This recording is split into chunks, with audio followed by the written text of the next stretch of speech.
जय माता दी दोस्तों माघ के महीने में पड़ने वाली शुक्ल पक्ष की एकादशी को जया एकादशी के रूप में जाना जाता है। जैसे कि हमारे हिंदू धर्म में एकादशी का व्रत बेहद महत्वपूर्ण और मनुष्यों के कल्याण के लिए जाना जाता है। इस एकादशी के व्रत के प्रभाव से मनुष्य को पिशाच योनि से भी मुक्ति मिलती है। कथा में भी वर्णन आता है कि देवराज के श्राप से वो गंधर्व जो गान और नृत्य कर रहे थे उन्हें पिशाच योनि की प्राप्ति हुई थी और वो स्वर्गलोक से नीचे धक्का दे करके गिरा दिए गए थे, जिससे वो बद्री का आश्रम में जा कर के गिरे थे। वहाँ पर वो एक दिन अपने आप को एकदम निर्बल और कमज़ोर महसूस करते हुए पूरे दिन ना तो अन्न खाए और ना ही रात्रि को सोए, भगवान की शरण में रह करके भगवान का भजन करते रहे। संजोग से उस दिन जया एकादशी का व्रत था, जिसके परिणाम स्वरूप उन्होंने भूल से जया एकादशी का व्रत भी कर लिया और रात्रि में जागरण भी कर लिया। भगवान श्री हरि विष्णु की कृपा से उन्हें पिशाच योनि से मुक्ति मिली और वो अंत में भगवान विष्णु के शरणागत को प्राप्त हुए।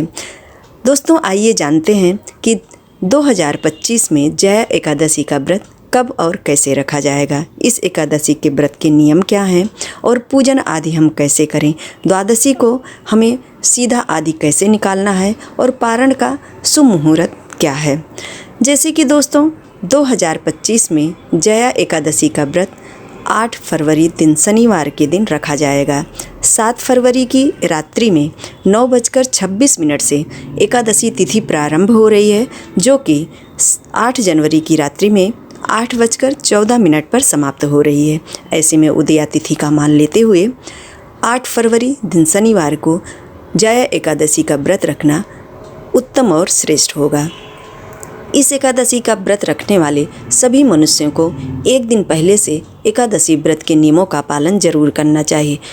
दसवीं तिथि में अल्पाहार करें, चावल का त्याग करें और लहसुन प्याज का भी त्याग करें। शाम के समय हो सके तो भोजन न करें।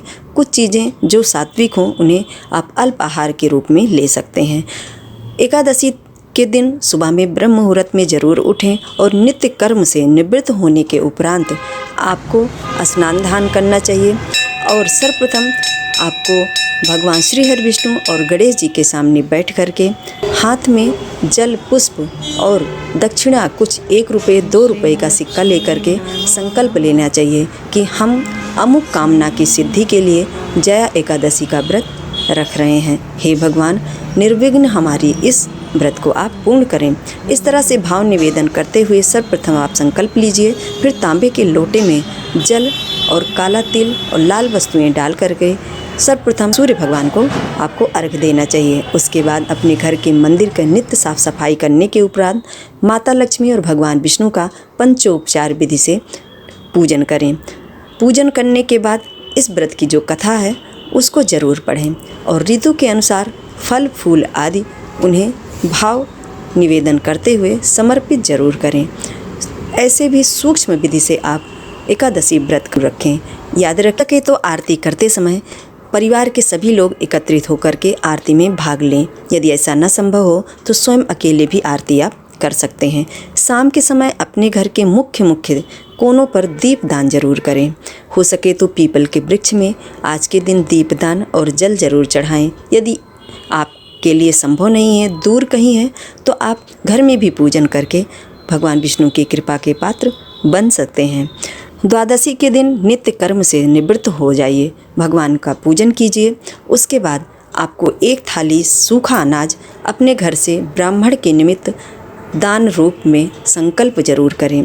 वैसे तो द्वादशी को ब्राह्मण को भोजन कराने की बात कही गई है, परंतु हमें दैनिक जीवन में ऐसा प्रत्येक एकादशी के दिन संभव नहीं हो पाता है।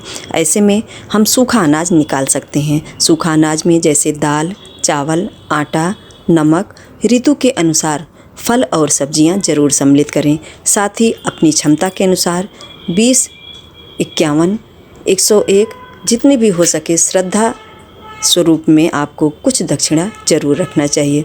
इस 3 बार पानी घुमा करके अपना नाम और गोत्र बोल करके उस दान को प्रभु के चरणों में ब्राह्मण का ध्यान करते हुए संकल्प कर दें और अपनी सुविधा अनुसार उसे मंदिर, देवालय या आपके आसपास कोई ब्राह्मण देवता रहते हों तो उनके घर आप भिजवा दीजिए। दोस्तों इस तरह से ये एकादशी का व्रत करने की विधि कही गई है। उसके बाद सर्वप्रथम पारण करने से पहले एक बात का ध्यान रखें कि जो भी वस्तुएं आप सर्वप्रथम पारण करने के लिए खा रहे हैं उनमें चावल मुख्य रूप से माना जाता है। एकादशी का पारण करते समय आपको चावल ज़रूर खाना चाहिए।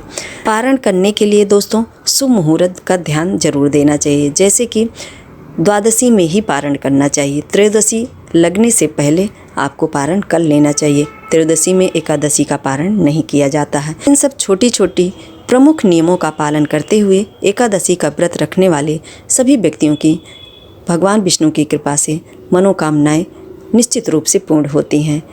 आज के वीडियो में दोस्तों हमने जाना कि जया एकादशी का व्रत साल 2025 में कब और कैसे रखा जाएगा, इस व्रत के नियम क्या हैं और पूजन के सूक्ष्म और सरल विधि क्या है।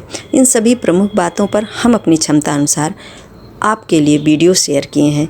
वीडियो थोड़ा सा भी हेल्पफुल लगे, पसंद आया हो तो हमारे वीडियो को लाइक और शेयर ज़रूर कर दीजिएगा।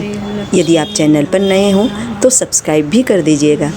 जय श्री कृष्णा, राधे राधे दोस्तों।